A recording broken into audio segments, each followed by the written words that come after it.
So Bob Anderson spoke there about how we can step towards a new paradigm of reality. And he spoke about an evolution of humanity. And we hear a lot about technology is evolving. So I'm going to talk about this evolution of technology, particularly AI, artificial intelligence. And I'm doing this in order to provide a foundation for our exploration of evolving our humanity, maturing our human consciousness. Because certainly I find when I read in the news, I see stories about artificial intelligence, there's a lot out there about how technology is accelerating, it's evolving, and some people are fearful, some people are hopeful. And there's much less about, well, what if the next great breakthrough is actually in human development? And I think that's an exciting possibility. I'm defining artificial intelligence as intelligence demonstrated by machines. And there's a tension in our relationship to AI, a real tension, because on the one hand, AI is changing the world for good.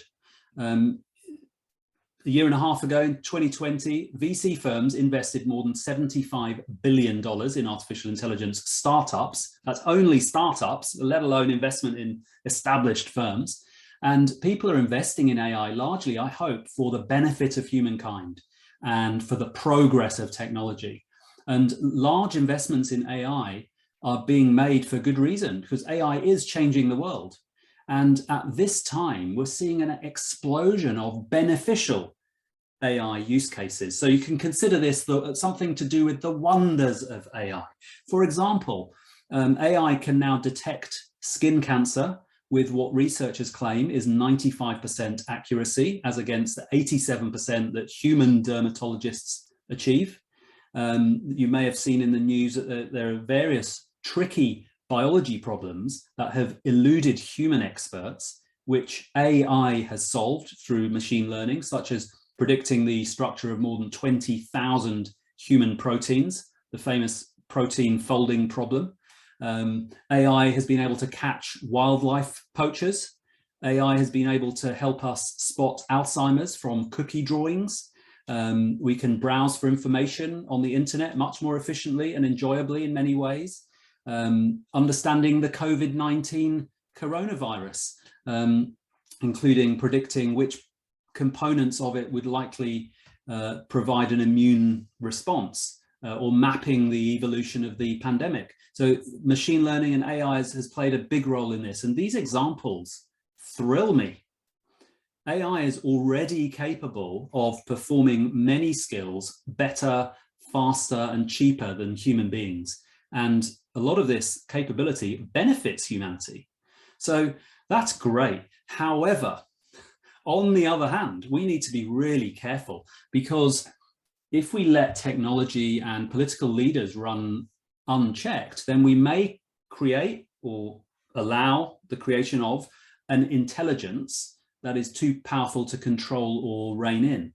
And we've maybe heard about the different disaster scenarios linked to war or strategic planning. And these worst case scenarios are not purely fictional, and they can also be deeply personal.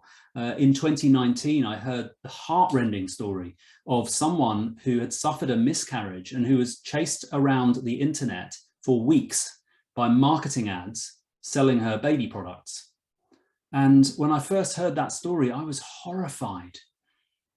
I mean, it's really sad that even one human being would have to be trapped like that online, let alone, I mean, there'll be thousands who've suffered in that way, thanks to, in inverted commas, intelligent online trackers, intelligent, artificially intelligent fueled online trackers. And part of me wondered when I heard that story as well, what led to this? Now, it turns out that the most valuable time in any advertising life cycle is when a woman is pregnant, because marketers have always realized that if someone starts shopping a brand at that time in her life, she'll shop that brand for years into decades. And so marketers have always wanted their ads to be relevant. And now they've got this automated wings being given to this desire. So where our search history is really personal, then there's a precision there that AI can tap into that's been a financial goldmine for some organizations, but at what human cost? And of course, as we know, at the heart of organizations, there are leaders. But who would have been responsible for something like that happening? For example, what happened to that woman who was chased around by these inappropriate ads? And I was speaking with someone at one of the large tech companies who was observing that things happen all the time in organizations that ideally should not have happened, but it's quite rare that then there's an individual who thinks, oh, yeah, I really should not have done this. The ownership of error. And software product developers are often so removed from the consequences of their work. You know, imagine people coding what then led to that situation, that many software developers don't think of themselves as leaders who have a disproportionate impact on the world. And this is not about throwing software developers under the bus. Any one of us, certainly I could have been one of those people, one of those leaders. And the reality is that software developers often don't have a lot of say in or a big perspective about the bigger vision of which they're forming a part. So the question also comes to what extent do the more senior leaders, the product managers, the vice presidents above them, to what extent do they step back and ask the bigger picture questions of why are we doing what we're doing? What might be the unintended consequences? The more complex questions. So when I speak about the evolution of humanity, then I'm talking about something, I'm talking about an invitation into something more complex like that. Humanity has the potential to evolve so that in all the work we do, the questions we're asking are connecting more aspects of reality. And we're back to the more systemic view that Bob Anderson was talking about. And of course, the final piece of context is that the boundary between humanity and machines is getting thinner and thinner all the time. I have my phone here. For many of us, we are less than a meter away from our phone for, what is it, 90% of the day? 95% of the day? For some of us, 100% of the day? I mean, there's not much of a difference from this to an implant. And AI is already everywhere.